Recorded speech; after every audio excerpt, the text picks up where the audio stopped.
नमस्कार, मैं रवीश कुमार। दोस्तों, क्या आपने कभी सोचा था कि एक ऐसे नेता जिसे कभी मजाक में पप्पू कहा जाता था, जिसका भाषण आते ही मीम्स बन जाते थे, लेकिन वही नेता अब सत्ताधारी पार्टी के लिए बड़ी चुनौती बन गया है। जी हां, मैं बात कर रहा हूं राहुल गांधी की, जहां पर बीजेपी पर अकेले राहुल गांधी पड़े भारी। इसीलिए आज की इस वीडियो में हम जानेंगे कि अकेले राहुल गांधी कैसे बीजेपी पर भारी पड़ रहे हैं। तो दोस्तों, आपको क्या लगता है, अगले चुनाव में कौन जीतेगा, मोदी जी या राहुल गांधी? आप अपना राय कमेंट बॉक्स में जरूर बताएं। और अगर मेरा वीडियो आप सभी को अच्छा लगता है तो चैनल को सब्सक्राइब करके वीडियो को एक लाइक जरूर करें और कमेंट बॉक्स में बताएं कि आप ये वीडियो कहां से देख रहे हैं। दोस्तों, जब 2014 में बीजेपी सत्ता में आई, तब राहुल गांधी को लगातार निशाना बनाया गया और उनके बयानों पर चुटकुले बने, और फिर 2019 के चुनाव में कांग्रेस को करारी हार मिली। लेकिन क्या आपने कभी सोचा कि कोई व्यक्ति इतनी आलोचना झेलकर भी हार क्यों नहीं मानता? जहां पर राहुल गांधी ने 2022 में भारत जोड़ो यात्रा की घोषणा की, फिर कश्मीर से कन्याकुमारी तक की यह पदयात्रा कोई राजनीतिक रैली नहीं थी, यह एक संदेश था नफरत के खिलाफ मोहब्बत का। जहां पर कई लोग बोले यह यात्रा भी एक ड्रामा है, लेकिन धीरे धीरे देश के हर हिस्से से राहुल गांधी की छवि बदलने की तस्वीरें आने लगी और लाखों लोग उनके साथ चलने लगे। फिर मीडिया में भी कुछ आवाजें उठी, जहां पे राहुल गांधी ने पब्लिक कनेक्शन बना लिया, जहां पे भारत जोड़ो यात्रा के बाद राहुल गांधी ने संसद में बीजेपी को जिस तरह घेरा, वैसा पहले कभी कम ही देखा गया। जहां पे अडानी मुद्दे पर उनके सवालों ने प्रधानमंत्री मोदी को सीधा कटघरे में खड़ा कर दिया। फिर राहुल ने लोकसभा में कहा, अडानी और मोदी का रिश्ता समझना जरूरी है कि क्यों देश की संपत्ति कुछ लोगों को ही दी जा रही है। जहां पर बीजेपी ने कोशिश की कि उनके बयान हटवा दिए जाए, लेकिन कांग्रेस ने आरोप लगाया कि राहुल गांधी की आवाज दबाई जा रही है, लेकिन राहुल वहीं नहीं रुके और फिर उन्होंने प्रेस कॉन्फ्रेंस कर कहा, सच बोलने की सजा मिल रही है। यानी कि अब वो नेता खुलकर सरकार को चुनौती दे रहा था। जहां पे राहुल गांधी की एक और बड़ी उपलब्धि रही कि विपक्ष को एक मंच पर लाने की कोशिश, जहां पे कर्नाटक चुनाव के समय राहुल गांधी ने एंटी इनकम्बेंसी लहर को साधा, फिर कांग्रेस को बहुमत दिलाया। जहां पे फिर तेलंगाना में भी कांग्रेस की जीत ने बीजेपी को बड़ा झटका दिया, जहां पर बीजेपी ने नारा दिया कि डबल इंजन की सरकार।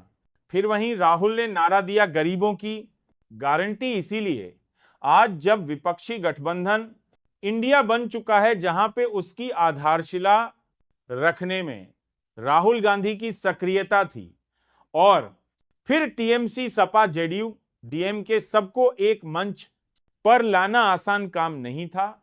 जहां पर कभी सोशल मीडिया पर राहुल गांधी ट्रोल होते थे, लेकिन भारत जोड़ो यात्रा के बाद उनके सोशल मीडिया हैंडल की स्ट्रेटजी बदली, जहां पर अब उनके वीडियो तेजी से वायरल होते हैं और राहुल ने युवाओं से सीधे संवाद करना शुरू किया।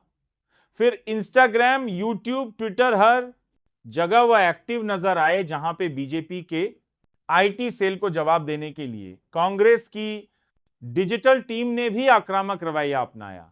जहां पर राहुल गांधी के मैसेज में आत्मविश्वास दिखा, जहां पर डरने की जरूरत नहीं, सच बोलो। जहां पर बीजेपी ने इसे राहुल गांधी की इमेज वॉशिंग कहा, और फिर केंद्रीय मंत्रियों ने लगातार उनके ऊपर हमले बोले। फिर ईडी, सीबीआई की जांचें शुरू हुई, जहां पर राहुल गांधी को लोकसभा से सदस्यता गंवानी पड़ी। लेकिन यह कदम उल्टा पड़ा, जहां पर देश भर में राहुल गांधी की आवाज दबाने का नैरेटिव बन गया और कई राज्यों में सहानुभूति लहर देखने को मिली और सुप्रीम कोर्ट से राहत मिलने के बाद राहुल गांधी की संसद वापसी ने उनके समर्थकों में जोश भर दिया।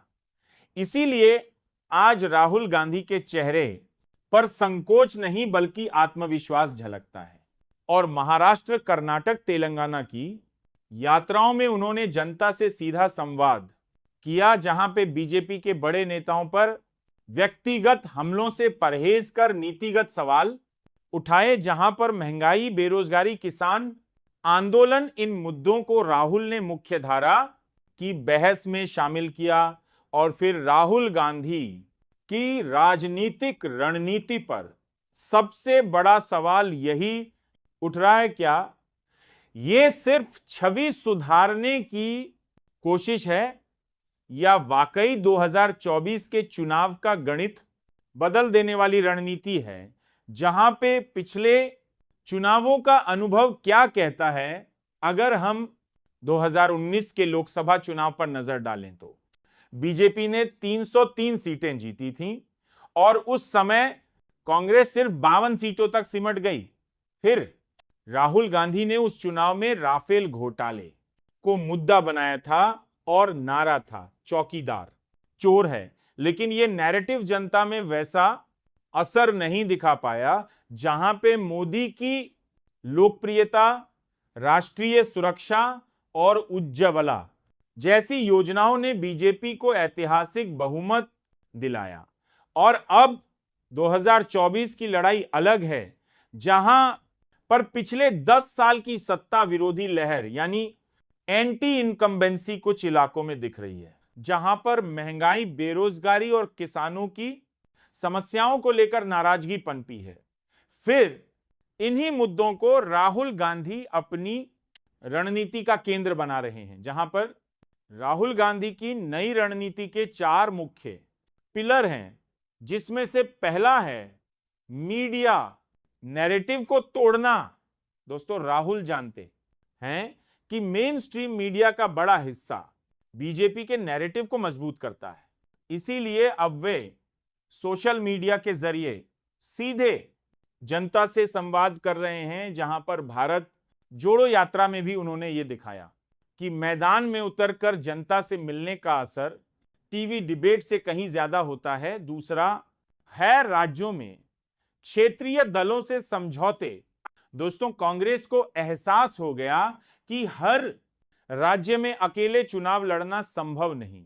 जहां पे पश्चिम बंगाल में टीएमसी, बिहार आरजेडी में आरजेडी और जेडीयू महाराष्ट्र में शिवसेना और एनसीपी सबके साथ गठबंधन की कोशिशें चल रही हैं, लेकिन अगर सीटों का बंटवारा सही ढंग से होता है तो बीजेपी की जीत का मार्जिन कम किया जा सकता है। तीसरा है गरीबों के लिए गारंटी योजनाएं। दोस्तों, कर्नाटक में राहुल गांधी ने 5 गारंटी का फार्मूला अपनाया और सत्ता में वापसी की, जहां पे अब यही मॉडल दूसरे राज्यों में दोहराया जाएगा, जहां पर रोजगार की गारंटी, महिलाओं को आर्थिक मदद, मुफ्त बिजली जैसी योजनाओं का वादा चौथा है राहुल गांधी की। छवि को बदलना, जहां पे एक लंबे समय तक बीजेपी ने उनकी छवि कमजोर नेता की बनाई, फिर भारत जोड़ो यात्रा और संसद में आक्रामक तेवरों से राहुल ने यह छवि बदली है, जहां पे अब उनके समर्थक कहने लगे हैं ये वही राहुल गांधी हैं जिन्होंने इतनी आलोचनाओं के बावजूद हार नहीं मानी। जहां पे राजनीतिक जानकारों की राय बटी हुई है। इसीलिए कुछ लोग मानते हैं कि बीजेपी का संगठन इतना मजबूत है कि राहुल गांधी की इन कोशिशों से ज्यादा फर्क नहीं पड़ेगा, क्योंकि प्रधानमंत्री मोदी की लोकप्रियता अभी भी बहुत ऊंची है। और साथ ही बीजेपी ने नया संसद भवन, राम मंदिर, जनधन खाते मोदी के, ग्लोबल नेता इमेज जैसे नैरेटिव तैयार किए हैं जो उसके पक्ष में माहौल बनाते हैं।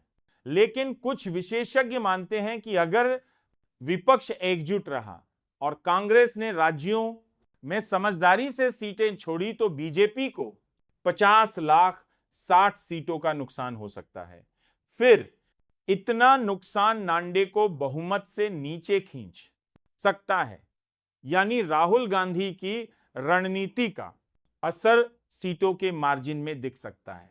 इसीलिए ग्राउंड रिपोर्ट्स बताती हैं कि राहुल गांधी की यात्रा और भाषणों ने युवाओं और किसानों में थोड़ी उम्मीद जगाई है। जहां बीजेपी लगातार राष्ट्रवाद और सुरक्षा की बात कर रही है, आज राहुल गांधी आर्थिक मुद्दों और आम लोगों की तकलीफों को सामने रख रहे हैं। जहां पे 2024 की लड़ाई सिर्फ दो नेताओं के बीच नहीं होगी, ये दो नैरेटिव्स की लड़ाई होगी, जहां पे राष्ट्रवाद बनाम बेरोजगारी विकास बनाम महंगाई, हिंदुत्व बनाम संवैधानिक अधिकार होगी। इसीलिए क्या राहुल गांधी अकेले भारी पड़ सकते हैं। अब सवाल यह नहीं कि राहुल गांधी बीजेपी को पूरी तरह हरा देंगे या नहीं। अब सवाल यह है कि क्या उनकी कोशिशें बीजेपी को उतनी आसानी से चुनाव जीतने से रोक पाएंगी जितनी 2019 में मिली थी, और क्या 10 साल की सत्ता विरोधी लहर इतनी मजबूत हो जाएगी कि राहुल गांधी के नेतृत्व में विपक्ष एक नई लड़ाई खड़ा कर दे, या फिर ये सब कोशिशें सिर्फ कुछ राज्यों तक सीमित रह जाएंगी। युवाओं में राहुल गांधी की साफ छवि और सोशल मीडिया की उपस्थिति एक पॉजिटिव फैक्टर बन रही है। किसानों और गरीब तबके में भी उनकी स्वीकार्यता बढ़ी है। बीजेपी ने राष्ट्रवाद, हिंदुत्व और विकास का एजेंडा रखा है, लेकिन राहुल गांधी बेरोजगारी, महंगाई और क्रोनी कैपिटलिज्म पर हमला कर रहे हैं।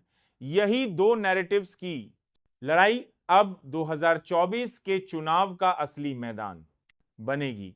तो दोस्तों, इतिहास गवाह है कि राजनीति में कोई भी नेता स्थायी रूप से कमजोर या ताकतवर नहीं होता। आज राहुल गांधी ने अकेले बीजेपी को चुनौती देने का साहस दिखाया है।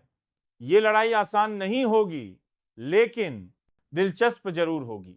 इसीलिए क्या राहुल गांधी की यह नई राजनीति बीजेपी को वाकई भारी पड़ेगी, या फिर बीजेपी अपने विशाल संगठन और लोकप्रियता के दम पर इसे भी मात दे देगी? ये तो वक्त ही बताएगा।